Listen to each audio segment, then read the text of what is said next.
नाज़रीन अस्सलामु अलैकुम। ये बात अब जंगल के आग की तरह पूरी दुनिया में फैल चुकी है कि हैदराबाद के रुकने पार्लियामान बैरिस्टर असदुद्दीन ओवैसी सदर कुल हिंद मजलिस इत्तेहादुल मुस्लिमीन पर यूपी के जिला मेरठ के एक टूल गेट पर कातिलाना हमला किया गया। अल्हम्दुलिल्लाह अल्लाह के फजल एहसान और सारी इंसानियत की दुआओं से वो महफूज है, कोई जानी नुकसान नहीं हुआ।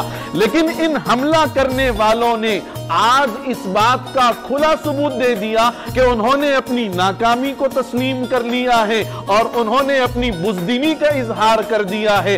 और अगर वो ये समझते हैं कि ये हमला करके वो हमारे शेर जैसे बहादुर लीडर को डरा देंगे, तो मैं उनके लिए ये बात साफ अल्फाज में कह दूं कि फानूस बन के जिसकी हिफाजत हवा करे वो शम्मा क्या बुझे जिसे रोशन खुदा करे।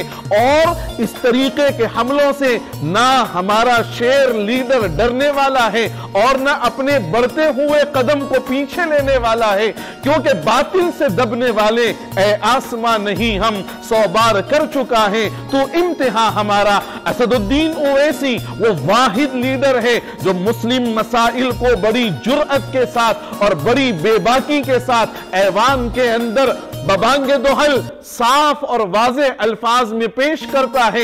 ये वो वाहिद लीडर है जिसके साथ न सिर्फ ये कि हैदराबाद के गयूर मुसलमानों की बल्कि हिंदुस्तान बल्कि पूरी दुनिया के मुसलमानों और दुनिया के दीगर चाहने वालों की दुआएं हैं, वो उन दुआओं की वजह से अल्लाह के हिफ्ज़ो अमान में है और इंशाअल्लाह हिफ्ज़ो अमान में रहेंगे। हम अहलियान हैदराबाद असदुद्दीन ओवैसी के हक में दुआगो हैं कि वो जिस मकसद पर है, जिस महाज पर है, अल्लाह उनको दिन दूनी रात चौगनी तरक्कियात से मालामाल फरमाए और वो जिस मकसद के तहत पूरी दुनिया में अपनी जमात को आम कर रहे हैं, उसका प्रचार कर रहे हैं, अल्लाह उनकी हर कोशिश को बराबर फरमाए और अल्लाह अपने हिफ्ज़ो अमान में, अपनी निगहबानी में असदुद्दीन ओवैसी को रखे।